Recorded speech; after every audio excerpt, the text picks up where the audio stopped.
નમસ્કાર વિદ્યાર્થી મિત્રો, આજે આપણે અર્થશાસ્ત્રમાં પાઠ નંબર 3 માંગ વિશેનો અભ્યાસ કરશું। અહીંયા તમે જોઈ શકો છો કે માંગ અને પુરવઠો પાઠની શરૂઆત કરીએ એનાથી પહેલાં આપણે પ્રસ્તાવનાની પણ વાત સમજી લઈએ। અર્થશાસ્ત્રના મૂળભૂત ખ્યાલોમાં સૌથી અગત્યનો ખ્યાલ માંગ અને પુરવઠો છે, જે આપણે પ્રથમ પ્રકરણમાં આપણે એની થોડીક વાત કરી હતી। અર્થશાસ્ત્ર વિષયમાં માંગ અને પુરવઠાઓ એવો ખ્યાલ છે કે જેની સમજૂતી વિના વ્યક્તિ અર્થશાસ્ત્રીય વિશ્લેષણ શક્તિ પ્રાપ્ત કરી શકતો નથી। એટલે કે જો તમને અર્થશાસ્ત્ર બરાબર સમજવું હોય તો એના માટે તમને માંગ અને પુરવઠાના ખ્યાલને સમજવું પડે, બરાબર। તેથી માંગ અને પુરવઠો નામના બે બજારના પરિબળોની સમજૂતી જરૂરી બને છે। અહીંયા આપણે માંગના ખ્યાલ વિશે સમજૂતી મેળવીએ તો વિદ્યાર્થી મિત્રો, આપણે આ જે પાઠ છે, પાઠ નંબર 3, એમાં માંગ કોને કહેવાય, માંગને અસર કરતા પરિબળો કયા કયા છે, એની વાત આપણે આજે આ વિડીયોમાં સમજશું। આપણો આ જે પ્રશ્ન છે એ 5 ગુણનું છે। માંગનો અર્થ આપી માંગને અસર કરતા પરિબળો સમજાવો। ઘણીવાર તમને વિભાગ ઈ એટલે કે 5 ગુણમાં પરીક્ષાની અંદર આ પ્રશ્ન પૂછાય છે। તો વિદ્યાર્થી મિત્રો, આજે આપણે આ વિડીયોની અંદર 5 ગુણનું એક બહુ મહત્વનું પ્રશ્ન સમજવાનો પ્રયત્ન કરીએ। માંગનો અર્થ આપી માંગને અસર કરતા પરિબળો સમજાવો। હવે વિદ્યાર્થી મિત્રો, પહેલાં આપણે માંગ કોને કહેવાય એની વાત સમજીએ કે કોઈ એક ચોક્કસ સમય અને કિંમતે ગ્રાહકની વસ્તુ ખરીદવાની ઈચ્છા, શક્તિ અને તૈયારીની વસ્તુની માંગ કહે છે। હવે અહીંયા વ્યાખ્યા શું કહે છે કે નક્કી કરેલા કોઈ પણ સમય, બરાબર, અને એની કિંમતે, માનું કે આ તારીખે અથવા તો આ વારે અથવા આ સમય, બરાબર, કોઈ ચોક્કસ સમય અને નક્કી કરેલી કિંમતે ગ્રાહક વસ્તુ ખરીદવા માટેની જે ઈચ્છા ધરાવે, જે એની પાસે શક્તિ એટલે કે પૈસા હોય અને તૈયારી રાખતો હોય વસ્તુ ખરીદવા માટેની, તો ત્યારે તેવી પરિસ્થિતિને વસ્તુની માંગ તરીકે ઓળખવામાં આવે છે। એટલે માંગ એટલે કે ગ્રાહક દ્વારા વસ્તુ ખરીદવા માટેની ઈચ્છા, શક્તિ અને તૈયારીને વસ્તુની માંગ કહેવામાં આવે છે। ખરીદી કરવું, બરાબર, આ ગુજરાતી શબ્દ ખરીદી કરવું, ઇકોનોમિક્સમાં એને કહેવાય કે માંગ કરે છે। આપણે એમ કહીએ કે આ વસ્તુ હું લઈ આવ્યો છું, બરાબર, એક બોલપેન લઈ આવ્યો છું, બરાબર, પણ ઇકોનોમિક્સ શું કહે છે, એણે બોલપેનની માંગ કરી છે। તો માંગમાં કઈ 3 વસ્તુ આવે? વસ્તુ ખરીદવાની ઈચ્છા, શક્તિ અને તૈયારી। વસ્તુની માંગ સમય, કિંમત, વસ્તુ ખરીદવાની ઈચ્છા, શક્તિ અને તૈયારી એમ કુલ 5 પરિબળોના આધારે સર્જન પામે છે, બરાબર। કુલ કેટલા પરિબળ છે? 5। આ તમને ખાસ યાદ રાખવાનું। હવે આ વાક્યને આપણે વિસ્તૃત સમજીએ કે વસ્તુની માંગ, સમય, હવે જો સમય હોય ને તો જ માંગ થાય, સમય ના હોય તો માંગ ના થાય। દાખલા તરીકે તમે વિચારો, અત્યારે આ સિઝનમાં, બરાબર, આ સિઝનમાં એર કુલર, એર કન્ડિશનની માંગ નહીં થાય। આ સિઝનની અંદર તમને વાત કરું તો પતંગની માંગ નહીં થાય। આ સિઝનની અંદર તમે અળદિયાની માંગ નહીં કરી શકો। આ સિઝનની અંદર તમે ગરમ કપડાની માંગ નહીં કરી શકો। તો અત્યારે જે સિઝન સમય ચાલે છે એની જ હંમેશા માંગ થતી હોય છે। તો વસ્તુની માંગ સમય ઉપર ડિપેન્ડ છે। પછી કિંમત ના હોય તો ક્યારે માંગ ના થાય। આપણે જે વસ્તુ ખરીદવા માટે જઈએ પણ એ વસ્તુની કિંમત જ ના હોય, આપણે દુકાનવાળાને કે વેપારીને પૂછીએ કે આ વસ્તુ મને આપો, અને વેપારી એમ કે ભાઈ આની કિંમત ખબર નથી, તો આપણે એને પરચેસ કરી શકતા નથી। એટલે કિંમત નથી, કિંમત હોય તો જ હંમેશા માંગ હોય। પછી વસ્તુ ખરીદવાની ઈચ્છા, માનો કે સમય પણ છે, કિંમત પણ છે, પરંતુ વસ્તુ ખરીદવાની આપણને ઈચ્છા જ નથી, તો પણ ક્યારે માંગ થશે નહીં। પછી શક્તિ એ અર્થશાસ્ત્રમાં એના માટે શબ્દ વાપરવામાં આવ્યું છે નાણું, બરાબર।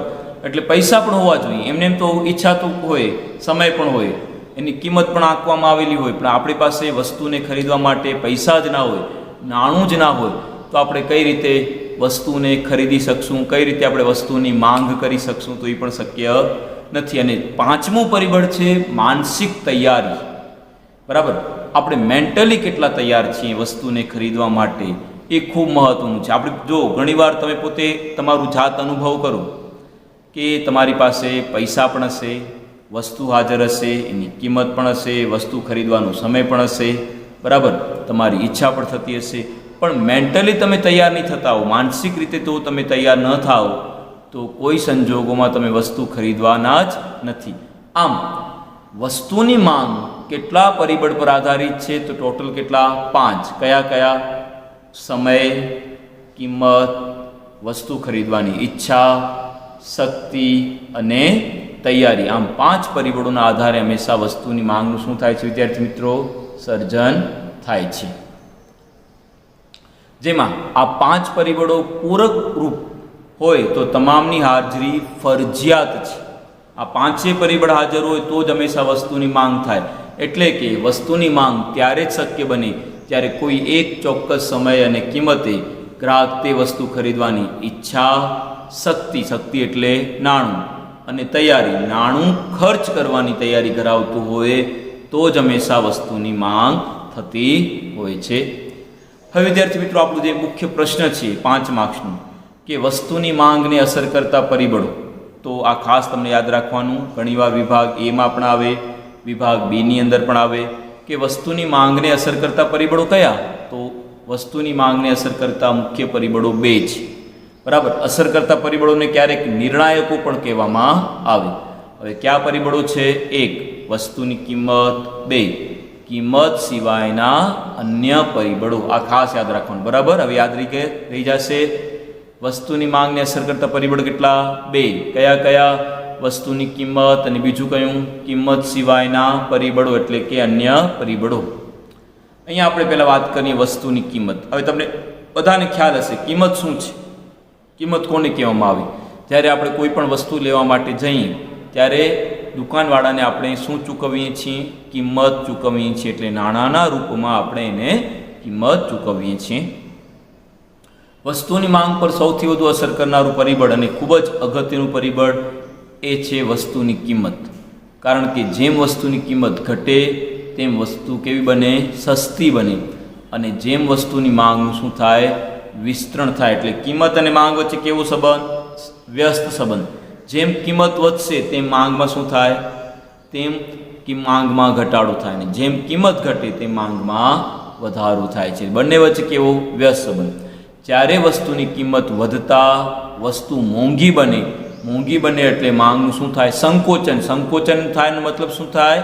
પ્રમાણ ઓછું થાય. માનો કે પહેલાં 100 વસ્તુની માંગ થતી હતી, હવે કિંમત વધવાના લીધે 50 વસ્તુ, પછી 25, પછી 10, પછી 5. તો કિંમતમાં, માંગમાં શું થયું? સંકોચન. કોના લીધે થયું? વસ્તુની કિંમતમાં વધારો થવાના લીધે આવું શક્ય બન્યું. આમ વસ્તુની કિંમત અને વસ્તુની માંગ એકબીજા સાથે કેવા? વ્યસ્ત રૂપે સંકળાયેલા છે. આ ખાસ યાદ રાખવાનું. જો કિંમતમાં વધારો થાય તો માંગમાં ઘટાડો જ થાય, અને જો કિંમતમાં ઘટાડો થાય તો માંગમાં શું થાય? વધારો થાય. એટલે બંને વચ્ચે ક્રોસ સંબંધ છે, બરાબર. એટલે આપણે એને ઇકોનોમિક્સની ભાષામાં શું કહીશું? વ્યસ્ત સંબંધ છે. આ તમને ખાસ યાદ રાખવાનું હો. વિભાગ એ અને બીમાં વસ્તુની માંગ અને કિંમત વચ્ચે કેવો સંબંધ? તો વ્યસ્ત સંબંધ છે. જેથી કહી શકાય કે વસ્તુની કિંમત એ વસ્તુની માંગ પર સૌથી વધુ અસર કરનાર નિર્ણાયક પરિબળ તરીકે કામ કરે છે. બાકી પરિબળો કામ કરે પણ કિંમત સૌથી વધારે અસર કરનારું પરિબળ છે, બરાબર. ચાલો હવે એના સિવાય આપણે બીજા પરિબળ ફરીથી યાદ રાખવું. વસ્તુની માંગને અસર કરતા પરિબળ કેટલા? 2. કયા કયા? વસ્તુની કિંમત. બીજું કયું? કિંમત સિવાયના પરિબળ, જેને શું કહેવાય? અન્ય પરિબળ. તો અહીંયા જો વ્યક્તિની અભિરુચિ અને પસંદગી. પહેલો પરિબળ કયું છે? વ્યક્તિની અભિરુચિ અને પસંદગી. ગ્રાહક રૂપી વ્યક્તિની અભિરુચિ અને પસંદગી વસ્તુની માંગ ઉપર અસર કરનારું બહુ મહત્વનું પરિબળ છે. વ્યક્તિનું ગમો, અણગમો, શોખ, પસંદગી વગેરે વસ્તુની માંગમાં શું કરે છે? ફેરફાર લાવે છે. જે વસ્તુ આપણને ગમતી હોય તો એ વસ્તુ આપણે વારંવાર ખરીદશું તો એની માંગ કેવી થઈ? વધુ થઈ. પણ જે વસ્તુ આપણને ગમતી નથી તો આપણે એની માંગ કરશું નહીં, બરાબર. જેથી કહી શકાય કે વસ્તુની માંગ એ વ્યક્તિની પસંદગી દર્શાવે છે. દાખલા તરીકે જો નાની ઉંમરે વાંચનનો શોખ હોય, બરાબર, તો તે ઉંમર બદલાતા વ્યક્તિનું વાંચનનો પ્રકાર પણ બદલાઈ જાય. જેમ કે નાની ઉંમરે બાળકોને વાર્તાનું વાંચન, પુખ્ત વયે નવલકથા અને મોટી ઉંમર હોય તો ત્યારે ધાર્મિક પુસ્તકનું વાંચન કરે. ઉદાહરણ તરીકે જો કે કોઈ એક ગામમાં મોટા ભાગે વૃદ્ધ વ્યક્તિ વધારે રહેતા હોય, બરાબર, તો એ ગામમાં કઈ વસ્તુની માંગ વધશે? લાકડી, બરાબર, ચશ્મા, ફ્રેમ, એ વસ્તુની માંગ વધશે. ધાર્મિક પુસ્તકો એની માંગ બહુ વધારે પ્રમાણમાં થશે. માનું કે હવે કોઈ સિટીની અંદર, ટાઉનમાં યુવાનોની સંખ્યા બહુ વધારે છે તો કોની માંગ વધશે? તો મોટા મોટા હોલ, શોપિંગ સેન્ટર, બરાબર, સારા કપડાં, શૂઝ, ગોગલ્સ, બાઇક, આ બધાની માંગમાં શું થાય? વધારો થાય. અને માનો કે કોઈ સિટી એવું છે કે જેમાં બાળકોની સંખ્યા વધારે છે તો કઈ વસ્તુની માંગ વધશે? રમકડા, બરાબર છે, પછી કાર્ટૂન માટેની જે બુક્સ આવે છે, આ બધાની. તો વ્યક્તિની ઉંમર, બરાબર, વ્યક્તિની પસંદગી, ગમો અણગમો, આ બધા પરિબળો વ્યક્તિની માંગને અસર કરતો મહત્વનો પરિબળ છે. બીજું પરિબળ છે વ્યક્તિની આવક. વ્યક્તિની આવક અને વસ્તુની માંગ વચ્ચે સીધો સંબંધ, આ ખાસ યાદ રાખવાનું, બરાબર. વ્યક્તિની આવક અને વસ્તુની માંગ વચ્ચે કેવો સંબંધ? સીધો. જેમ જેમ આવકમાં વધારો થાય તેમ તેમ માંગમાં વધારો થાય. જેમ જેમ આવકમાં ઘટાડો થાય તો માંગમાં શું થશે? ઘટાડો થશે. એટલે કે વ્યક્તિની આવક વધતા તે વ્યક્તિની વસ્તુ ખરીદવાની શક્તિમાં શું થાય? વધારો થાય. આપણી પાસે 50 રૂપિયા હોય તો આપણે ઓછી વસ્તુ ખરીદીએ, પણ આપણી પાસે સીધો 5000 રૂપિયા આવી જાય તો આપણે વસ્તુ કેવી ખરીદશું? વધારે. તો આવક અને માંગ વચ્ચે સીધો સંબંધ, બરાબર. જ્યારે વ્યક્તિની આવક ઘટતા વ્યક્તિની ખરીદ શક્તિમાં શું થાય? ઘટાડો થાય. તો વસ્તુની માંગમાં પણ ઘટાડો થાય છે. તેથી આવક અને માંગ વચ્ચે કેવો સંબંધ? સીધો સંબંધ છે, બરાબર. અહીં નિમ્ન ગુણવત્તાવાળી વસ્તુઓ અપવાદરૂપ વસ્તુઓ બને છે, કારણ કે આવી વસ્તુઓની માંગ વ્યક્તિની આવકમાં વધારો થવા છતાંય ઘટે છે. જેમ કે સાવ હલકી પ્રકારની વસ્તુ હોય, હલકા ધાન્ય જેને કહેવાય છે, બરાબર. તો વ્યક્તિની આવક વધવા છતાં પણ આવા હલકા ધાન્યની માંગમાં શું થશે? ઘટાડો થશે, બરાબર. તો વ્યક્તિની આવક પણ ત્યાં મહત્વનો ભાગ ભજવે છે. ત્રીજો અસર કરતું મહત્વનું પરિબળ છે સંબંધિત વસ્તુની કિંમત. એટલે કે માંગ સાથે જોડાયેલી અન્ય વસ્તુ હોય એની કિંમત પણ માંગને અસર કરતું બહુ મહત્વનું પરિબળ છે. સામાન્ય રીતે વસ્તુઓને અન્ય વસ્તુ સાથે બે પ્રકારના સંબંધ હોય છે, બરાબર. કોઈ પણ એક વસ્તુને બીજી વસ્તુ સાથે બે પ્રકારના સંબંધ હોય. એક અવેજીપણાનો સંબંધ, બીજું છે પૂરકપણાનો સંબંધ. આ ખાસ યાદ રાખવાનું. કયા કયા? અવેજીપણાનો સંબંધ અને પૂરકપણાનો સંબંધ. આવા પ્રકારની વસ્તુઓને સંબંધિત વસ્તુ અને તેવી વસ્તુઓની કિંમતને સંબંધિત વસ્તુઓની કિંમત તરીકે ઓળખવામાં આવે છે. હવે આપણે નંબર 1 અવેજી વસ્તુની કિંમત સમજીએ. અવેજી વસ્તુ જરાક સમજો. સાવ સાદી ભાષામાં તમને કહું તો એક વસ્તુના બદલામાં બીજી વસ્તુ, પણ બંને સાથે ના ચાલે. બંનેમાંથી કોઈ પણ એકને પસંદગી કરવી પડે. ચા અને કોફી બંને ના પીવી શકે, બરાબર છે. ચા અને કોફી બંને ચાલી શકે નહીં, તો એને કહેવાય અવેજી વસ્તુ. તો એક વસ્તુના સ્થાને બીજી વસ્તુ જરૂરિયાતો સંતોષવા માટે વાપરી શકાતી હોય તો તેવી વસ્તુને શું કહેવાય? અવેજી વસ્તુ તરીકે ઓળખવામાં આવે છે. એક વસ્તુના બદલામાં આપણે બીજી વસ્તુનો ઉપયોગ કરી શકીએ તો તે શું કહેવાય? અવેજી વસ્તુ તરીકે ઓળખવામાં આવે છે. આ પ્રકારની વસ્તુઓમાં હરીફાઈનું તત્વ તીવ્ર વધુ હોય છે. આ તમને ખાસ યાદ રાખવાનું આ વાક્ય. ક્યાં? વિભાગ A અને B માં કઈ વસ્તુની માંગમાં, બરાબર, તીવ્ર હરીફાઈ હોય, કારણ કે એકબીજાને ક્રોસ કરવું છે. જેમ કે ચાનું વધારે વેચાણ થાય તો કોફીનું વેચાણ ઘટી જાય, ને કોફીનું વધારે વેચાણ થાય તો ચાનું વેચાણ શું થાય? ઘટી જાય. એટલે એકબીજાને શું કરે છે? ક્રોસ કરે છે, બરાબર. સમાન લાક્ષણિકતા ધરાવતી બે જુદી જુદી કંપનીના ટીવી, બાઇક, ફ્રીજ વગેરે શું છે? વગેરે મોટા પ્રમાણમાં અવેજીની વસ્તુ તરીકે ઓળખવામાં આવે છે. હવે જરાક વાત સમજીએ. મૂળ વસ્તુની કિંમત ફેરફાર ન પામે અને અન્ય અવેજી વસ્તુની કિંમત ઘટે તો મૂળ વસ્તુ અને અવેજી વસ્તુ એક સરખી હોવાથી અવેજી વસ્તુ સસ્તી બનતા તેની માંગમાં શું થાય? વધારો થાય છે. અને મૂળ વસ્તુની માંગ ઘટે છે. આવું વિરુદ્ધ દિશામાં ફેરફાર વખતે પણ આવું જ બને છે. જો કે સ્પષ્ટ છે કે અવેજી વસ્તુની કિંમત મૂળ વસ્તુની માંગને શું કરે છે? અસર પહોંચાડે. હવે જરાક સમજો. હું તમને સાવ સાદી ભાષામાં કહું છું કે એક વ્યક્તિ બજારમાં બે પ્રકારની વસ્તુઓ મળે છે. એક છે ચા અને કોફી. માનું કે ચાના એક કપની કિંમત 5 રૂપિયા છે, કોફીના એક કપની કિંમત પણ 5 રૂપિયા છે, બરાબર. હવે કોફી પીનારા વ્યક્તિ 10 છે અને ચા પીનારા વ્યક્તિ પણ 10 છે. બંનેની કિંમત કેવી છે? સરખી છે. ચા મૂળ વસ્તુ છે, કોફી તેની અવેજી વસ્તુ છે. હવે જરાક સમજો કે ચાની કિંમતમાં કોઈ પણ જાતનો ફેરફાર થતો જ નથી, જેમ છે એમ જ રહે છે. પણ માનો કે કોફીની કિંમત ઘટીને 5 થઈ, ચાની કિંમત 10 રૂપિયા છે એક કપના, કોફીની કિંમત 10 રૂપિયામાંથી 5 રૂપિયા થઈ ગઈ, તો શું થશે? ચા પીનારા બધા જ વ્યક્તિઓ કોફી પીશે, તો ચાની માંગમાં શું થાય? વધારો થયો, ઘટાડો થયો? બોલો, શું થયો? ઘટાડો થયો. કારણ કે હવે ચાના ગ્રાહકો બધા કોફી પીવા માટે ચાલ્યા ગયા. શા માટે ચાલ્યા ગયા? કારણ કે કોફીની કિંમતમાં શું થયો છે? ઘટાડો નોંધાયો છે. તો આને કહેવાય અવેજી વસ્તુ. બરાબર. એક વસ્તુની કિંમતમાં ફેરફાર થાય તો બીજી વસ્તુની માંગમાં પણ 100% ફેરફાર થાય જ છે. હવે આપણે વાત કરીએ પૂરક વસ્તુની કિંમત. પૂરક વસ્તુ એટલે કે એક વસ્તુ આપણને જોઈતી હોય તો એના જોડે બીજી વસ્તુ આપણને ફરજિયાત જોશે, એને કહેવાય પૂરક વસ્તુ. હવે જો અહીંયા પૂરક વસ્તુની વ્યાખ્યા લખેલી છે.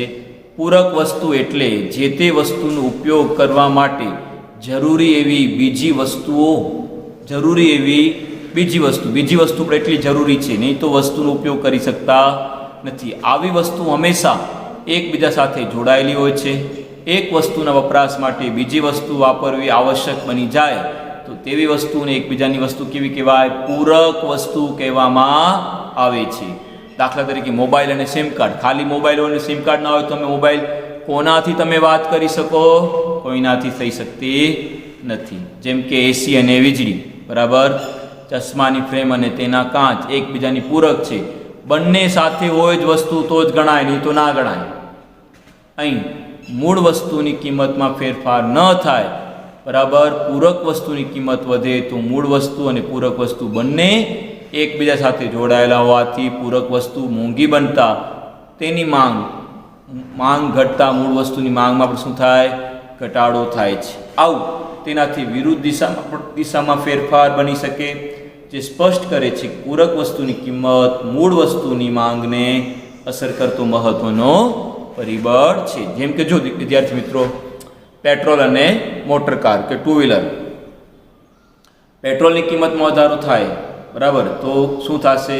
તો એની સીધી અસર બાઇકની માંગ ઉપર પડવાની છે. તો આ રીતે પૂરક વસ્તુ પણ માંગને અસર કરતો સૌથી મહત્વનું પરિબળ તરીકે જોવામાં આવે છે. એના પછી છે ચોથું, ભવિષ્યની કિંમતો અંગેની અટકળો. જરાક સમજો. ભવિષ્ય, ફ્યુચરમાં વસ્તુની કિંમતમાં શું અસર થાય? નમસ્કાર વિદ્યાર્થી મિત્રો, કેમ છો? આજે આપણે ધોરણ 11 વિષય અર્થશાસ્ત્રની અંદર 2 ગુણની અંદર એક પ્રશ્ન પૂછાય છે, માંગ વિધેય, જેને કહેવાય છે ડિમાન્ડ ફંક્શન. એટલે કે માંગ વિધેય છે, માંગ કયા કયા પરિબળો પર આધારિત છે તે બાબતને સમજાવવા માટે એક સમીકરણના રૂપમાં માંગ વિધેયને રજૂ કરવામાં આવ્યું છે. આમ આ પ્રશ્ન 2 ગુણમાં એટલે કે વિભાગ C ની અંદર આવી શકે છે. 2 કે તેથી વધુ પરિબળો વચ્ચેના કારણ અને અસર વચ્ચેના સંબંધને વિધેય કહેવામાં આવે છે, જેને અંગ્રેજીમાં કહેવાય ફંક્શન. તો એવી રીતે માંગ અને માંગને અસર કરતા પરિબળો, તો એક કારણ છે અને બીજું તેનું અસર છે. તો આ કારણ અને અસર વચ્ચેના જે સંબંધને સમજાવવા માટે એક પ્રકારનું સમીકરણ હોય એને વિધેય એટલે કે ફંક્શન તરીકે ઓળખવામાં આવે છે. હવે માંગ વિધેય શું છે એની આપણે વાત સમજીએ તો, માંગ વિધેય વસ્તુ કે સેવાની માંગ અને તેને અસર કરતા પરિબળોનું કાર્યકારણનો સંબંધ રજૂ કરે છે. કે માંગને અસર કરતા પરિબળો કયા છે? જે આપણે છેલ્લે આપણે જોયું કે માંગને અસર કરતા પરિબળો વસ્તુની કિંમત અને કિંમત સિવાયના અન્ય પરિબળો, બરાબર. વ્યક્તિગત રીતે વસ્તુની માંગ, તે વસ્તુની કિંમત, વ્યક્તિની અભિરુચિ અને પસંદગી, વ્યક્તિની આવક, સંબંધિત વસ્તુની કિંમત, વસ્તીનું પ્રમાણ વગેરે જેવા પરિબળો પર આધારિત છે. એટલે માંગનો આધાર કોના પર? તો આ જે નામ લખેલા છે એના ઉપર રહેલો છે. હવે વિદ્યાર્થી મિત્રો, વિભાગ C ની અંદર તમને આવો પ્રશ્ન પૂછાય કે માંગ વિધેય સમજાવો, બરાબર. તો માંગ વિધેય આ પ્રમાણે છે. જુઓ, D = F, કૌંસની અંદર px, py, t, y અને u. બરાબર. હવે તમને જો બે ગુણમાં આ પ્રશ્ન પૂછાય છે માંગ વિધેય સમજાવો, તો તમને પહેલાં તો આ સમીકરણ લખવાનું અને પછી સમીકરણમાં જે બાબતો આપવામાં આવેલી છે તેની સમજૂતી તમને લખવાની છે. હવે જો આપણે આની સમજૂતી મેળવીએ તો જ્યાં dx તો શું છે? x વસ્તુની માંગ છે, ડિમાન્ડ ફોર x. x ને આપણે વસ્તુ સમજશું. બરાબર. તો d ને મતલબ શું થાય? ડિમાન્ડ થાય. તો ડિમાન્ડ કોની? તો x વસ્તુની. પછી f છે જેને અંગ્રેજીમાં કહેવાય ફંક્શન, અને વિધેય માટેની એક સંજ્ઞા છે, તો વિધેય સૂચક સંજ્ઞા. બરાબર. એને આપણે કહીશું f. પછી વિદ્યાર્થી મિત્રો કૌંસની અંદર જો px આપેલું છે, px શું છે? x વસ્તુની કિંમત એટલે કે પ્રાઇસ ઓફ x તરીકે ઓળખવામાં આવે છે. બરાબર. પછી py છે, py શું? y વસ્તુની કિંમત. y એટલે બીજી વસ્તુની કિંમત. બરાબર. સંબંધિત વસ્તુની કિંમત, જે આપણે સમજ્યા ને પૂરક વસ્તુ અને અવેજી વસ્તુ. આપણે માંગને અસર કરતા પરિબળના પ્રશ્નમાં સમજ્યા કે પૂરક વસ્તુ પણ હોય છે અને અવેજી વસ્તુ પણ હોય છે, તો એ પણ માંગને શું કરે છે? અસર પહોંચાડે છે. એટલે py બરાબર y વસ્તુની કિંમત. પછી છે pe, ભવિષ્યની કિંમતો અંગેની અટકળો. બરાબર. તમને યાદ આવે તો આપણે એ પણ મુદ્દા ઉપર ચર્ચા કરી હતી કે ભવિષ્યમાં વસ્તુની કિંમતમાં વધારો થાય તો વર્તમાનમાં એની માંગમાં પણ શું થાય? વધારો કે ઘટાડો થઈ શકે છે. બરાબર. તો એને કહેવાય ભવિષ્યની કિંમત અંગેની અટકળો. ટી, ગ્રાહકની અભિરુચિ અને પસંદગી એટલે કે કન્ઝ્યુમર ટેસ્ટ એન્ડ પ્રેફરન્સ.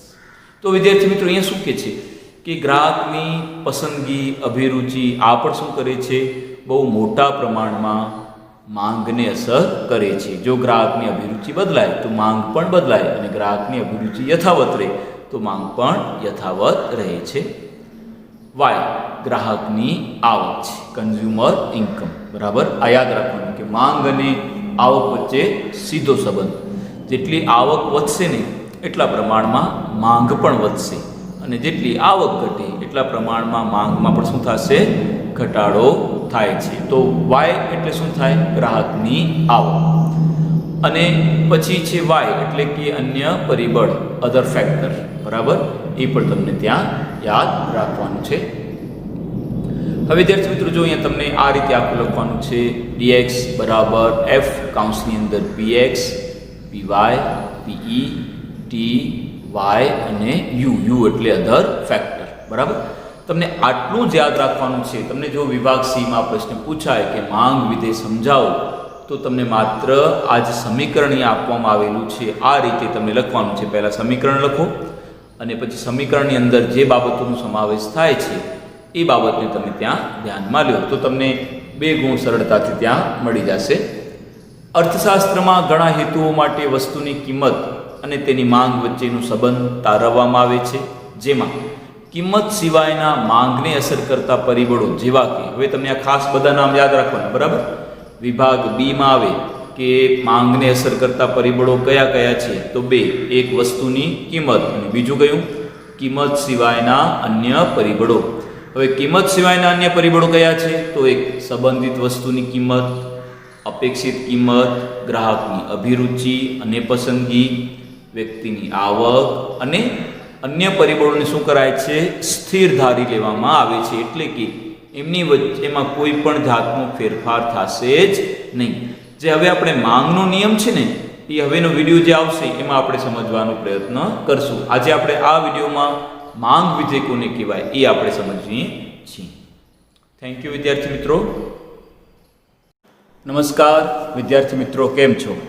આજે આપણે માંગના વિધેયનો એક પ્રશ્ન સમજો. હવે આપણે એવું જ એક બહુ મહત્વનું પ્રશ્ન જે વિભાગ ડીની અંદર આવી શકે છે, અને આ પ્રશ્ન અર્થશાસ્ત્રમાં તો ખૂબ જ મહત્વનું છે એવો આજે પ્રશ્ન માંગનો નિયમ, લો ઓફ ડિમાન્ડ, એ પ્રશ્નને વિદ્યાર્થી મિત્રો આપણે સમજીએ.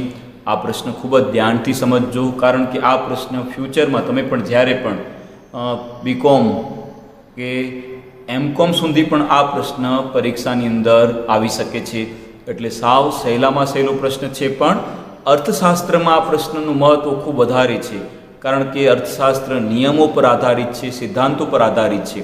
તેથી અર્થશાસ્ત્રનો જે પાયાનો નિયમ છે એ આ નિયમ છે જેને કહેવાય છે માંગનો નિયમ. તો વિદ્યાર્થી મિત્રો, આપણે આ નિયમને સમજવાનો આજે પ્રયત્ન કરીએ છીએ. જો અહીંયા માંગનો નિયમ છે, શું કહે છે કે વસ્તુની કિંમત અને વસ્તુની માંગ વચ્ચેના સંબંધની સમજૂતી આપતા નિયમને માંગના નિયમ તરીકે ઓળખવામાં આવે છે. કે કિંમત અને માંગ વચ્ચે કેવો સંબંધ છે એની જે સમજૂતી આપે એને કહેવાય છે માંગનો નિયમ. જેમ વસ્તુની કિંમતમાં થતો ફેરફાર એ કારણ અને વસ્તુની માંગમાં થતો ફેરફાર એ અસર છે. બરાબર, કે કિંમતના લીધે માંગમાં ફેરફાર થાય છે. બરાબર, આ નિયમ પ્રોફેસર આલ્ફ્રેડ માર્શલે રજૂ કર્યો. આ ખાસ યાદ રાખવાનું, વિભાગ એ અને વિભાગ બીમાં આવે કે માર્શલે માંગનો નિયમ આપ્યો છે. હવે માંગનો નિયમ શું છે વિદ્યાર્થી મિત્રો, તમને આટલું જ યાદ રાખવાનું છે. જો હવેનું જે વાક્ય છે આ વાક્ય તમને માંગના નિયમ તરીકે સમજવાનું છે. જો અન્ય પરિબળો યથાવત રહે તો વસ્તુની કિંમત ઘટતા વસ્તુની માંગનું વિસ્તરણ થાય છે અને વસ્તુની કિંમત વધતા વસ્તુની માંગનું સંકોચન થાય છે. આમ વસ્તુની કિંમત અને તેની માંગ વચ્ચે કેવો સંબંધ? વ્યસ્ત સંબંધ છે. એટલે કિંમત વધે તો માંગ ઘટે અને કિંમત ઘટે તો માંગમાં વધારો થાય. પણ વિદ્યાર્થી મિત્રો, માંગના નિયમનું આ જ શબ્દોમાં તમને સમજૂતી આપવાની રહેશે. હજી એકવાર, જો અન્ય પરિબળો યથાવત રહે તો વસ્તુની કિંમત ઘટતા વસ્તુની માંગનું વિસ્તરણ થાય છે, જ્યારે વસ્તુની કિંમત વધતા વસ્તુની માંગનું સંકોચન. સંકોચનનો મતલબ શું થાય? નાનું થઈ જાય. ને વિસ્તરણનો મતલબ શું થાય? મોટું થઈ જાય છે. બરાબર, તો જેમ કિંમતમાં ઘટાડો થાય ને તેમ માંગ વધી જાય. દાખલા તરીકે આપણે જે વસ્તુ 1 રૂપિયામાં ખરીદતા હતા, હવે એ વસ્તુની કિંમત 50 પૈસા થઈ જાય તો આપણે વધારે ખરીદશું. અને જે વસ્તુની કિંમત 1 રૂપિયો અને સીધા એના 5 રૂપિયા થઈ જાય તો આપણે માંગને શું કરશું? ઘટાડી નાખશું. બરાબર, તેથી કિંમત અને માંગ વચ્ચે કેવો સંબંધ છે? વ્યસ્ત સંબંધ છે. આ ખાસ તમને યાદ રાખવાનું છે. ચાલો વિદ્યાર્થી મિત્રો, અહીંયા આપણે જો અહીંયા માંગની નિયમને સમજવા માટે માંગના નિયમની કેટલીક ધારણાઓને સમજીએ. વસ્તુની કિંમત અને તેની માંગ વચ્ચેનો વ્યસ્ત સંબંધ દર્શાવતો નિયમ કેટલીક ધારણા પર રચવામાં આવ્યું છે. બરાબર, હવે ધારણા કોને કહેવાય? કે નિયમને સાચું પાડવા માટે કેટલીક બાબતોને ધારી લેવી પડે કે આવું જ બનશે. બરાબર, તો એને ધારણા તરીકે ઓળખવામાં આવે. આ નિયમમાં કિંમત સિવાયના માંગને અસર કરતા પરિબળો સ્થિર યથાવત ધારી લેવામાં આવે છે. હવે તમને અહીંયા યાદ આવે તો માંગને અસર કરતા વાળા પ્રશ્નની સમજૂતી જો તમે મેળવવી હોય તો કિંમતને અસર કરતા માંગને અસર કરતા પરિબળ કેટલા? 2. એક વસ્તુની કિંમત અને બીજું કયું હતું? કિંમત સિવાયના અન્ય પરિબળ. હવે અહીંયા શું કહે છે કે કિંમત સિવાયના અન્ય પરિબળોને સ્થિર ધારી લેવામાં આવે છે. એટલે એમાં કોઈ પણ જાતનો કશું પણ ફેરફાર થતો જ નથી. તો આ ધારણાઓ છે. બરાબર વિદ્યાર્થી મિત્રો, હવે જો ક્યારેક તમને વિભાગ સી ની અંદર પૂછાય કે માંગના નિયમની ધારણા સમજાવો 2 ગુણની અંદર, અહીંયા તમને 5 ધારણાઓ છે, ખાસ યાદ રાખવાની છે. બરાબર મગજમાં બેસાડજો. આ ધારણાઓ કઈ છે? માંગના નિયમને અસર કરનારા પરિબળો એની ધારણાઓ છે. બરાબર, તમે વાંચ્યું હશે એ મુદ્દા તમે જો સમજ્યા હશે ને તમને ખબર પડી જશે કે આ 5 ધારણાઓ છે માંગના નિયમને અસર કરતા પરિબળો છે. નંબર 1, ગ્રાહકોની અભિરુચિ અને પસંદગી સ્થિર રહે છે. એટલે એમાં કોઈ પણ ફેરફાર થતો જ નથી, જેમ છે તેમ. બીજા શબ્દમાં કહીએ તો યથાવત. બીજું, ગ્રાહકોની આવક પણ સ્થિર રહે છે. અવેજી અને પૂરક વસ્તુની કિંમતો સ્થિર રહે છે. ભવિષ્યની કિંમતો અંગેના અનુમાનો કરવામાં આવતા જ નથી. એટલે ભવિષ્યમાં જે કાંઈ પણ અટકળો એ બધી સ્થિરતા છે, કોઈ ફેરફાર થશે જ નહીં. અને વસ્તીનું પ્રમાણ સ્થિર રહે છે. આ 5 ધારણાઓ તમને વિદ્યાર્થી મિત્રો ખાસ યાદ રાખવાની છે. બરાબર, તો વિભાગ સી ની અંદર માંગના નિયમની ધારણા સમજાવો એવું તમને પ્રશ્ન પૂછાય છે. ચાલો આપણે માંગના નિયમની સમજૂતી મેળવવાનો પ્રયત્ન કરીએ. માંગના નિયમની સમજૂતી માંગની અનુસૂચિ, માંગની આકૃતિ અને વિશ્લેષણ આ 3 બાબતો પર આધારિત છે. આ ખાસ યાદ રાખવાનું. જો તમને માંગનો નિયમ સમજાવવું હોય, તમને પરીક્ષામાં પ્રશ્ન આવે કે માંગનો નિયમ લખો, તો તો માંગના નિયમમાં વિદ્યાર્થી મિત્રો તમને 3 વસ્તુ તો ફરજિયાત લખવાની. કઈ? માંગની અનુસૂચિ, માંગની આકૃતિ અને માંગની આકૃતિનું વિશ્લેષણ. બરાબર. હવે આપણે આ ત્રણેય મુદ્દાઓ બરાબર સમજીએ. પહેલા માંગની અનુસૂચિ. માંગની અનુસૂચિ કોને કહેવાય? એક પ્રકારનું ટેબલ છે. બરાબર. આંકડાઓ છે કે જેમાં આપણે માંગ અને કિંમત વચ્ચે કઈ રીતે વ્યસ્ત સંબંધ છે એ આપણે સમજાવવાનો પ્રયત્ન કરીએ છીએ. કોઈ એક ગ્રાહક કોઈ એક ચોક્કસ સમયે જુદી જુદી કિંમતે વસ્તુના કેટલા એકમો ખરીદવાની તૈયારી કરે છે તે દર્શાવતી યાદી ટેબલને માંગની અનુસૂચિ કહેવામાં આવે છે. હવે આપણે ટેબલ પર જોઈએ કે આપણે ખ્યાલ આવે કે કઈ રીતે માંગની અનુસૂચિ છે. જો અહીંયા ટેબલ છે. અહીંયા ટેબલમાં 2 બાબતો છે. એક કિંમત છે અને બીજી છે માંગ. પહેલાં કિંમત જુઓ. પહેલાં કિંમત કેટલી? 50, પછી 40, 30, 20 અને 10. એવી રીતે માંગ કેટલી? 1, 2, 3, 4 અને 5. હવે વિદ્યાર્થી મિત્રો આપણે અહીંયા જો તમે આ અનુસૂચિ બરાબર મગજમાં બેસાડો. તમને બેસાડવી જ પડશે. કિંમત અને માંગ વચ્ચે વ્યસ્ત સંબંધ છે એ દર્શાવતી અનુસૂચિ છે કે જ્યારે વસ્તુની કિંમત 50 હોય ત્યારે તેની માંગ કેટલી? 1. કિંમત કેવી છે? બહુ ઊંચી છે એટલે લોકો ખરીદતા નથી. પરિણામ માંગ કેવી છે? 1. હવે 50માંથી 40 થયું તો કિંમતમાં શું થયું? ઘટાડો. પહેલાં 50 રૂપિયા હતી, હવે કેટલી થઈ? 40. એટલે કિંમત ઘટી. તો માંગમાં શું થાય? વધારો. પહેલાં કિંમત ઘટવાના લીધે હવે લોકોને એમ થાય કિંમત ઘટી ગઈ તો આપણે વધારે ખરીદીએ એટલે માંગમાં થયો વધારો. પછી 40માંથી કિંમત ઘટીને કેટલી થઈ? 30. તો માંગમાં શું થયું? જુઓ 2માંથી કેટલા થયા? 3. એટલે વધારો થયો ઘટાડો થયો? તો શું થયો? વધારો. બરાબર. પછી પણ જુઓ કે કિંમત 30માંથી 20 થઈ તો માંગમાં શું થયું? વધ્યો કે ઘટ્યો? માંગ તો 3માંથી થઈ 4. પછી કિંમત 20 હતી તો હવે કેટલી થઈ? 10. તો માંગમાં શું થયું? વધારો. કેટલો? 4માંથી 5. તો અહીંયા આપણે સાબિત કરી શક્યા. શું સાબિત કરી શક્યા? કે કિંમત અને માંગ વચ્ચે કેવો સંબંધ છે? વ્યસ્ત. જેમ જેમ કિંમત ઘટે તેમ તેમ માંગ વધે. 50 હતી ત્યારે 1 માંગ હતી, કિંમત ઘટી તો 2 થઈ, વળી કિંમત ઘટી તો 3, પાછી કિંમત ઘટી તો 4 અને 20માંથી 10 તો કિંમતમાં શું થયો? વધારો. હવે તમે આને આ અનુસૂચિને નીચેથી પણ જોઈ શકો. જો દાખલા તરીકે કિંમત 10 રૂપિયા હોય તો માંગ કેટલી છે? 5. હવે આપણો નિયમ શું છે કે જો કિંમત વધે તો માંગમાં ઘટાડો થાય. હવે 10માંથી 20 થયા તો કિંમતમાં શું થયો? વધારો. આ માંગમાં શું થયો? ઘટાડો. 4. 10ની 20 બરાબર. તો કિંમત વધી પણ પરિણામે માંગમાં શું થયો એ તો જુઓ. માંગમાં થયો ઘટાડો. 5માંથી 4. એવી રીતે 30 તો માંગમાં ઘટાડો થયો 3. એવી રીતે 30માંથી 40 તો માંગમાં ઘટાડો થયો 2. એવી રીતે 40માંથી 50 તો માંગમાં ઘટાડો થયો 1. તો શું સમજ્યા? કિંમત અને માંગ વચ્ચે શું સંબંધ છે? વ્યસ્ત સંબંધ છે. હવે વિદ્યાર્થી મિત્રો અહીંયા તમે આકૃતિ જો. કિંમત અને માંગની આકૃતિ છે. જો વિદ્યાર્થી મિત્રો અહીંયા 2 ધરી છે. બરાબર. એક OX ધરી છે અને બીજી છે OY ધરી. જે આડી ધરી છે એને આપણે OX ધરી કહેશું. ઊભી ધરી છે એને આપણે OY ધરી કહેશું. આડી ધરી OX ઉપર શું છે? માંગ છે. અને ઊભી ધરી OY ઉપર શું દર્શાવ્યું છે? કિંમત. હમણાં આપણે અનુસૂચિ જોઈ ને એ પ્રમાણે જો અહીંયા કિંમતમાં તમે જુઓ 5, 4, 3, 2, 1 અને 0. હવે તમે માંગ જો અહીંયા ખરેખર લખવું જોઈએ 1, 2, 3, 4, 5. એમ પણ ભૂલથી 100, 200, 300, 400, 500 લખાઈ ગયા છે. પણ હવે તમે સમજશો શું? 1, 2, 3, 4 અને 5. હવે તમને અનુસૂચિ અને આકૃતિ સાવ સહેલામાં સહેલી. જો જ્યારે કિંમત 5 હતી ત્યારે માંગ કેટલી? 1. કિંમત ઘટી બરાબર 4 તો માંગમાં શું થયો? ઘટાડો. માંગમાં શું થયો? વધારો થયો. કેટલો? 2 એટલે 200 બરાબર. પછી કિંમત પાછી ઘટી તો માંગમાં શું થયો? વધારો 300. કિંમત પાછી 3માંથી 2 એટલે ઘટી તો માંગમાં શું થયો? વધારો 400. કિંમત પાછી ઘટી 2માંથી 1 તો શું થયો? વધારો. તો જેમ જેમ કિંમત ઘટતી જશે તેમ તેમ માંગમાં શું થશે? વધારો. તો જો તમે અહીંયા જે લાઈન તમે જુઓ ઉપરની જ્યાં D અને D1 લખેલું છે જેના ઉપર BCSRN.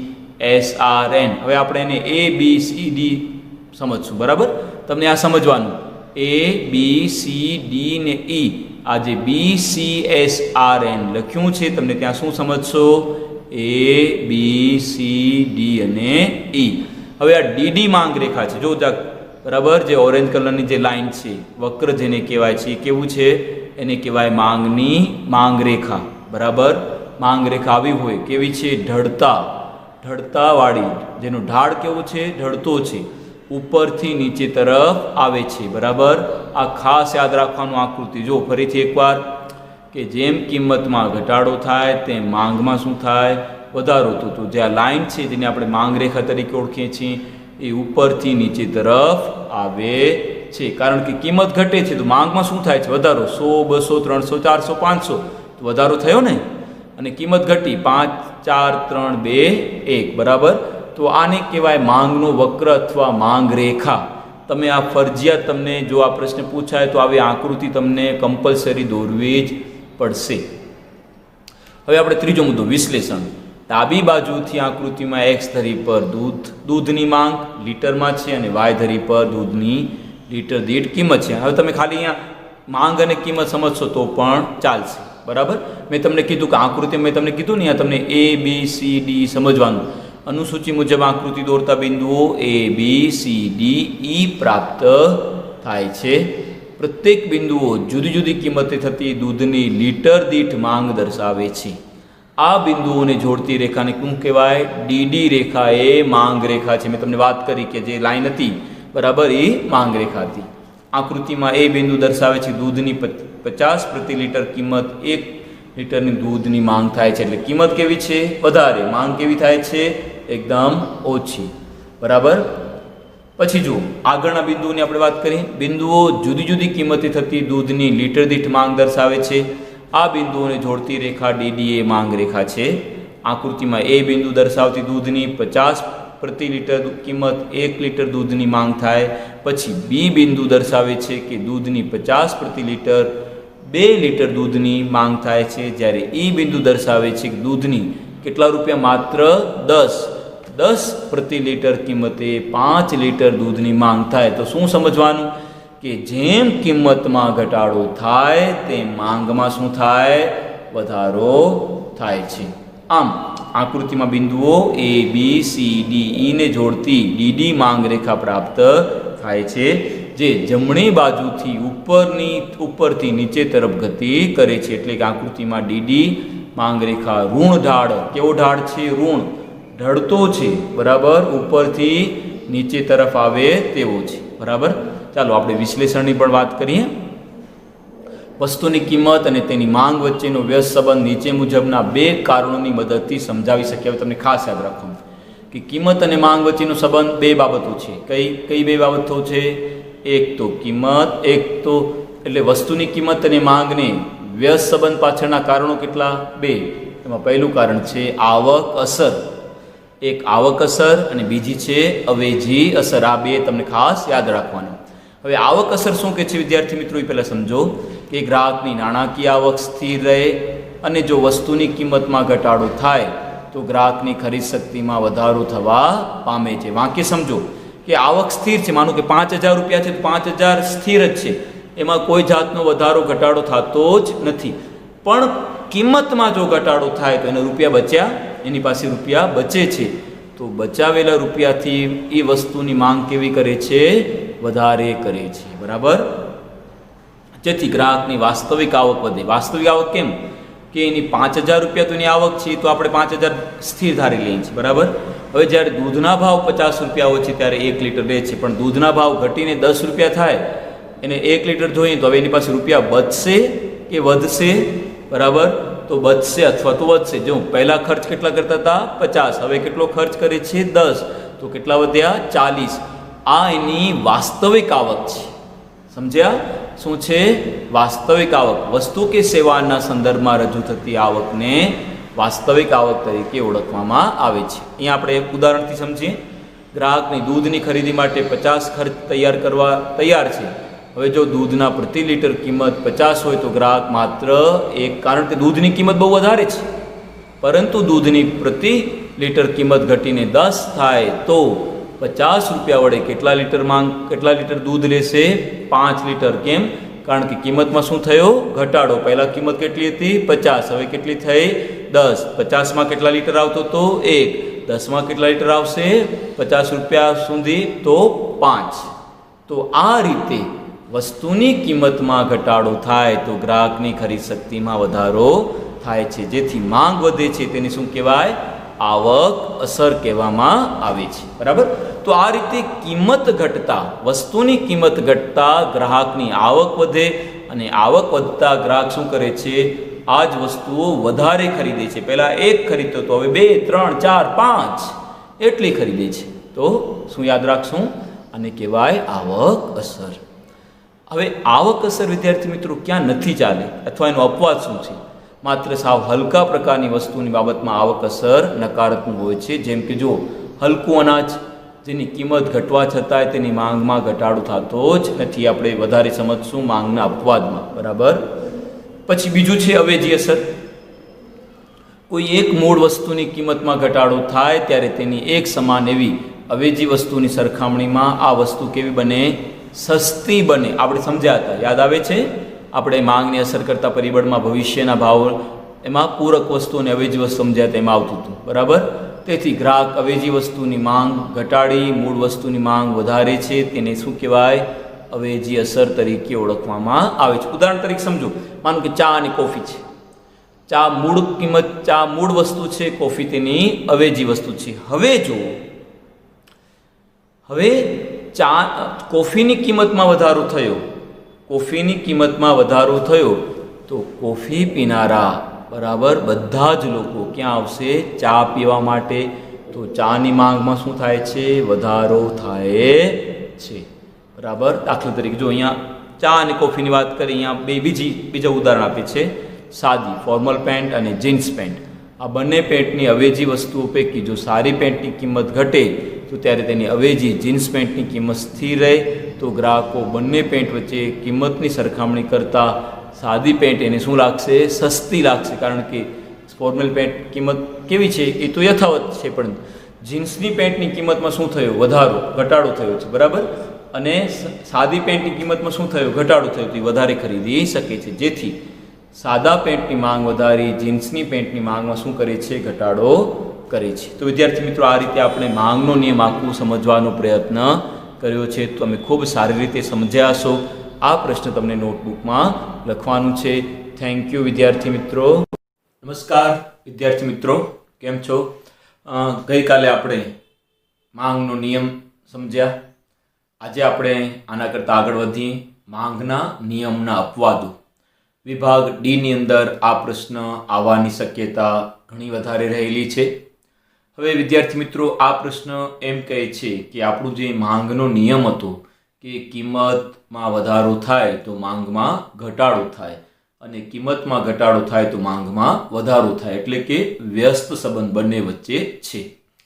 પણ અહીંયા કેટલીક બાબતો એવી છે કે જેમાં માંગનો નિયમ સાચો પડતો નથી. એટલે કે કિંમત વધે તો માંગ પણ વધે અને કિંમત ઘટે તો માંગમાં પણ ઘટાડો થાય.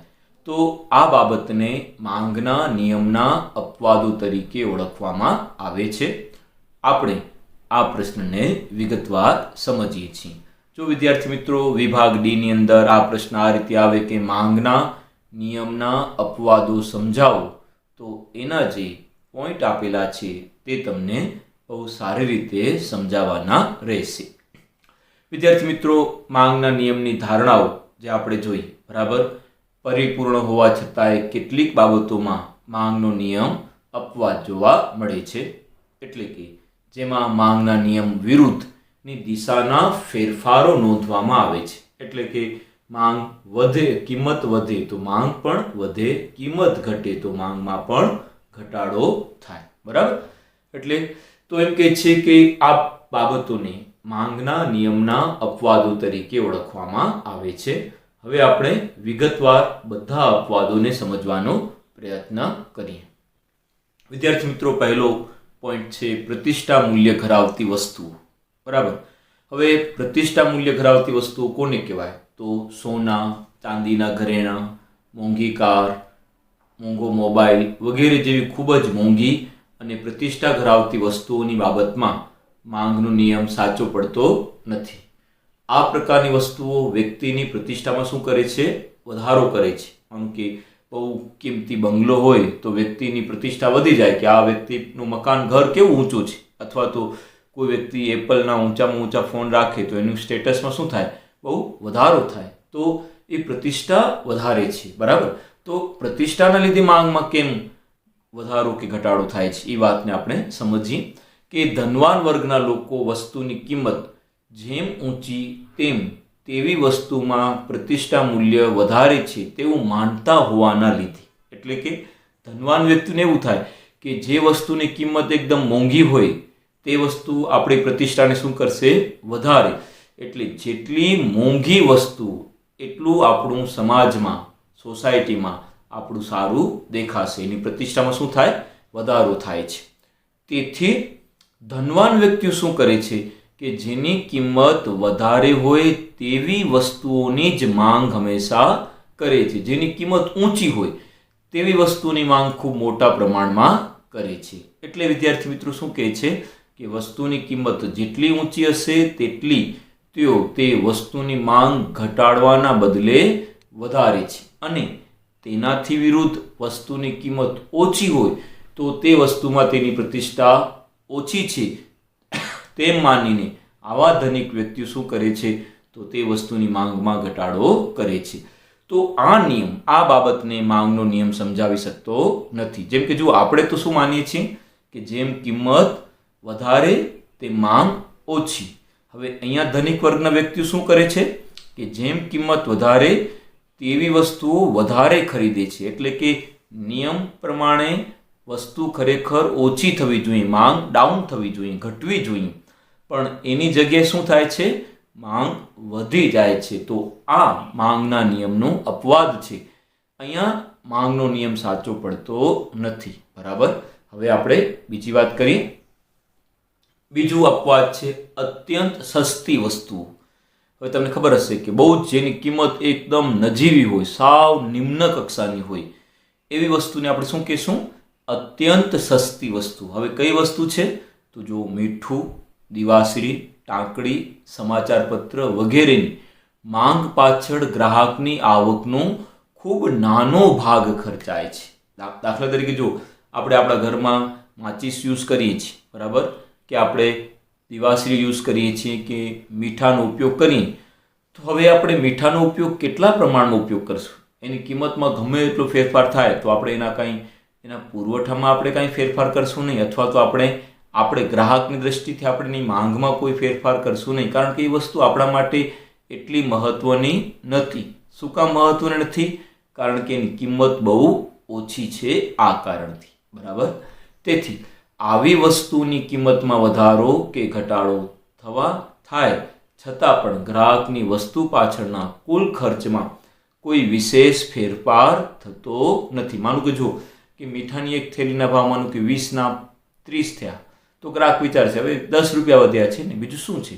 બરાબર, માચીસ છે તો 1 રૂપિયાની જગ્યાએ 1.5 રૂપિયો થાય તો 2 રૂપિયા થાય, તો ગ્રાહક એવું નહીં વિચારે કે બહુ મોંઘું બની ગયું છે. બરાબર, કારણ કે એની કિંમત કેવી છે, અત્યંત સસ્તી છે, જેના કારણે આવી વસ્તુની માંગ ઉપર ગ્રાહક કોઈ મોટી અસર પાડતા નથી. એટલે એની કિંમતમાં ગમે તેટલો ફેરફાર થાય છતાં પણ તેની માંગમાં કોઈ પણ જાતનો ફેરફાર થતો જ નથી. બરાબર, કિંમત વધે તો પણ માંગ એટલી જ રહે છે. માનો કે મીઠાની કિંમત વધી જાય તો આપણે એવું તો નહીં કરીએ ને કે આપણે મીઠાનો વપરાશ ઓછો કરી નાખશું. તો વિદ્યાર્થી મિત્રો, અત્યંત સસ્તી વસ્તુઓ પણ વસ્તુની માંગમાં મોટા પ્રમાણમાં ફેરફાર લાવી શકતા નથી. આ વસ્તુ તમને યાદ રાખવાની. બરાબર, અહીંયા બીજું ઉદાહરણ પણ તમે જોઈ શકો, ટાંકડી. બરાબર, કે સ્ટેપલરની પિનના ભાવ ઘટતા લોકો આ પ્રકારની વસ્તુની માંગ વિશેષ પ્રમાણમાં વધારશે નહીં, કાંઈ વધુ પ્રમાણમાં ટાંકણીઓ નહીં લે. બરાબર, કે સ્ટેપલરની પેન એની કિંમત ઓછી થઈ ગઈ. આપણે નિયમ શું છે, કિંમત ઘટે તો માંગમાં શું થાય, વધારો થાય. હવે અહીંયા ટાંકણીની કિંમત ઘટી ગઈ તો પણ કાંઈ ટાંકણીઓની માંગ વધશે ન વધે. બરાબર, તેથી આવી વસ્તુઓની બાબતમાં પણ માંગનો નિયમ સાચો પડતો નથી. ત્રીજું છે અપવાદ તરીકે હલકા પ્રકારની વસ્તુ. આ યાદ રાખવાનું. બરાબર, કઈ છે, હલકા પ્રકારની વસ્તુ, જેને આપણે નિમ્ન ગુણવત્તાવાળી વસ્તુઓ તરીકે ઓળખી. હવે વિદ્યાર્થી મિત્રો, અહીંયા તમને ખાસ નામ યાદ રાખવાનું કે સર રોબર્ટ ગિફન નામના બ્રિટનના એક અર્થશાસ્ત્રીએ આ ગિફન વસ્તુઓની શોધ કરી હતી. બરાબર, એટલે એને નામ આપવામાં આવે છે ગિફન વસ્તુઓ, જેને ગુજરાતીમાં શું કહીશું આપણે? હલકા પ્રકારની વસ્તુઓ કે નિમ્ન ગુણવત્તાવાળી વસ્તુઓ. એટલે આ પ્રકારની વસ્તુઓના સંદર્ભનો ખ્યાલ સર રોબર્ટ ગિફન નામના વ્યક્તિએ વિકસાવ્યો હોવાથી તેને ગિફન વસ્તુ, હવે યાદ રાખી જશે, શું? ગિફન વસ્તુ તરીકે ઓળખવામાં આવે છે. હવે વિદ્યાર્થી મિત્રો, કઈ રીતે ગિફન વસ્તુમાં માંગનો નિયમ સાચો પડતો નથી એ બાબતને આપણે સમજી. જો અહીંયા ઘઉંની સરખામણીમાં જુવાર, બે વસ્તુ છે. એક છે ઘઉં અને બીજું શું છે? જુવાર. હવે તમને ખ્યાલ હશે કે જુવાર ગુણવત્તામાં બહુ ઓછું છે. બરાબર, એની ગુણવત્તા એકદમ નીચી છે, જ્યારે ઘઉંની ગુણવત્તા એકદમ સારી છે. હવે એવું જ બીજું ઉદાહરણ છે શુદ્ધ ઘીની સરખામણીમાં વનસ્પતિ ઘી. તો શુદ્ધ ઘીના તમે ભાવ જુઓ તો એકદમ ઊંચા હશે, જ્યારે વનસ્પતિ ઘીના ભાવ તમે જુઓ તો એકદમ નીચા જોવા મળશે. હવે વિદ્યાર્થી મિત્રો, અહીંયા આપણે જાણવાનું આ છે કે આ બે વસ્તુઓથી માંગ ઉપર કેવી અસર પડે. તો વિદ્યાર્થી મિત્રો, જે વસ્તુઓ હલકા કક્ષાની છે એટલે કે નિમ્ન કક્ષાની છે તેવી વસ્તુઓને આપણે હલકા પ્રકારની વસ્તુઓ કહીએ છીએ. આ પ્રકારની વસ્તુઓ ઉચ્ચ ગુણવત્તાવાળી વસ્તુઓની સરખામણીમાં સસ્તી હોય છે. બરાબર, જુવારની કિંમત સાવ ઓછી હશે, જ્યારે ઘઉંની કિંમત એકદમ ઊંચી હશે, જેથી ગરીબ વર્ગ આવી વસ્તુઓનો વપરાશ વધુ પ્રમાણમાં કરે છે. શું કામ કરે છે? કારણ કે એમની પાસે આવક ઓછી હોય છે, એટલે મોટા ભાગે આવી હલકી વસ્તુઓ, જેને આપણે ગિફન વસ્તુ કહીએ, એનો ઉપયોગ મોટા પ્રમાણમાં કરે છે. તેથી હલકા પ્રકારની વસ્તુ જેમ કે જુવારની કિંમત ઘટતા ગરીબ વર્ગની વાસ્તવિક આવકમાં શું થાય છે? વધારો થાય છે. સમજો કે જુવારની કિંમત માનો કે 5 રૂપિયા હોય 1 કિલોના, હવે જુવારની કિંમત ઘટીને કેટલી થઈ? 2 રૂપિયા. તો એ ગરીબ વર્ગના વ્યક્તિ પાસે કેટલા રૂપિયા બચશે પર કેજી? 3. પહેલા કેટલા ભાવ આપતો તો? 5. હવે કેટલા આપે છે? 2. તો કેટલા બચ્યા એની પાસે? 3. તો એની શું કહેવાય? વાસ્તવિક આવક વધે છે. બરાબર, એની પાસે ઇન્કમ વધે છે. તેથી આ ગરીબ વર્ગ જુવારની સરખામણીમાં ઘઉંની ખરીદી કરવા માટે પ્રેરાશે. વિચારશે કે મારી પાસે આટલા રૂપિયા બચ્યા છે, ટોટલ આટલા રૂપિયા મારી પાસે બચે, તો હું જુવારની કમ્પેરિઝનમાં ઘઉં ખરીદું તો મારા માટે વધારે સારું રહેશે, કારણ કે એ પણ એક વ્યક્તિ છે, એને પણ એમ થાય કે સારું જીવન જીવે. તેથી શું કરશે કે જુવારની કિંમત ઘટી હોવા છતાં પણ ઘઉંની માંગ વધારશે, જુવારની માંગ વધારતો નથી. તમને યાદ આવે તો માંગનો નિયમ ફરીથી, જેમ કિંમત ઘટે તેમ માંગમાં શું થાય? વધારો. તો અહીંયા તો જુવારની કિંમત ઘટી તો પણ જુવારની માંગમાં વધારો થશે નહીં. બરાબર, શું કામ? કારણ કે ગરીબ વર્ગનો વ્યક્તિ વિચારે કે જો જુવારની કિંમત ઘટવાથી મારી પાસે આવક વધશે, બરાબર, જે કિંમત જુવાર પાછળ ખર્ચતો હતો હવે ઓછી ખર્ચ કરવી પડે છે, તો રૂપિયા એના બચ્યા, તો આ બચેલા રૂપિયાનું શું કરશે? એ વિચારશે જેટલા રૂપિયા બચ્યા છે એટલા રૂપિયા વડે હું ઘઉં ખરીદું, કારણ કે ઘઉંમાં વધારે પ્રમાણમાં એને સંતોષ પ્રાપ્ત થાય છે. પરિણામે જુવારની કિંમત ઘટી હોવા છતાંય જુવારની માંગ વધવાના બદલે શું થશે? ઘટી જશે. બરાબર, ચોથા મુદ્દાની વાત કરીએ, ગ્રાહકોની પસંદગી. વિદ્યાર્થી મિત્રો, જો ગ્રાહકોની પસંદગી કોને કહેવાય? ગ્રાહક જ્યારે કોઈ ચોક્કસ પ્રકારની વસ્તુઓ માટે પોતાની ધારણાઓ બાંધી લે ત્યારે તેમાં ગ્રાહકોના વલણના કારણે વસ્તુની કિંમત વધતી હોવા છતાંય માંગ ઘટશે નહીં, કે વસ્તુની કિંમત ઘટતી હોવા છતાંય માંગમાં કોઈ પણ જાતનો વધારો થશે નહીં. માનો કે કોઈ ગ્રાહક એવું માની લે કે હું આ જ બ્રાન્ડની વસ્તુ લઉં. બરાબર, ઘણા બધા વ્યક્તિઓ એવા છે કે જે હંમેશા કોઈ એક નક્કી કરેલી બ્રાન્ડને જ હંમેશા ખરીદતા હોય છે. હવે શું થાય છે કે એ બ્રાન્ડની કિંમતમાં ગમે તેટલો ફેરફાર થાય તો પણ પોતાની માંગમાં બદલાવ એટલે કે પરિવર્તન લાવતો નથી. તો માંગનો નિયમ તો ખોટું પડે ને. કેમ ખોટું પડે? કારણ કે જો કે એ વસ્તુની કિંમત વધી તો એ માંગ ઘટાડશે નહીં, કે કિંમત ભલે વધી પણ મારે તો આ જ વસ્તુ, આના સિવાય બીજી કોઈ વસ્તુ જોઈતી જ નથી, મારી પસંદગી હંમેશા આ જ છે. તેથી શું થશે? તેથી ગ્રાહક હંમેશા પોતાની પસંદગી નક્કી કરતી વખતે કિંમતને ધ્યાનમાં લેતો નથી, પણ પસંદગી વખતે એની પોતાની બ્રાન્ડ હોવી જોઈએ. બરાબર? તો કોઈ ચોક્કસ પ્રકારની ટૂથપેસ્ટ કે જૂતા હોય તો કિંમતમાં ગમે તેટલો ફેરફાર થાય, વધે અથવા ઘટે, તો પણ ગ્રાહક તે વસ્તુની માંગમાં ફેરફાર લાવશે નહીં. તો અહીંયા તો માંગનો નિયમ શું પડ્યો? ખોટું પડી ગયું ને. કેમ ખોટું પડી ગયું? કારણ કે કિંમતમાં વધારો થાય તો માંગ ઉપર એની અસર થાય જ, પણ અહીંયા તો કિંમતમાં વધારો કે ઘટાડો થાય તો પણ માંગ ઉપર એની કોઈ અસર ન થાય, તો પરિણામે માંગનો નિયમ શું પડ્યો? ખોટો પડ્યો છે. તો વિદ્યાર્થી મિત્રો, આ માંગના નિયમના અપવાદો હતા. તમે આ પ્રશ્ન તમારી નોટબુકની અંદર બરાબર ધ્યાનથી લખી લેજો, કારણ કે આ પ્રશ્ન પરીક્ષામાં વારંવાર આવે તેવો છે. થેન્ક યુ વિદ્યાર્થી મિત્રો.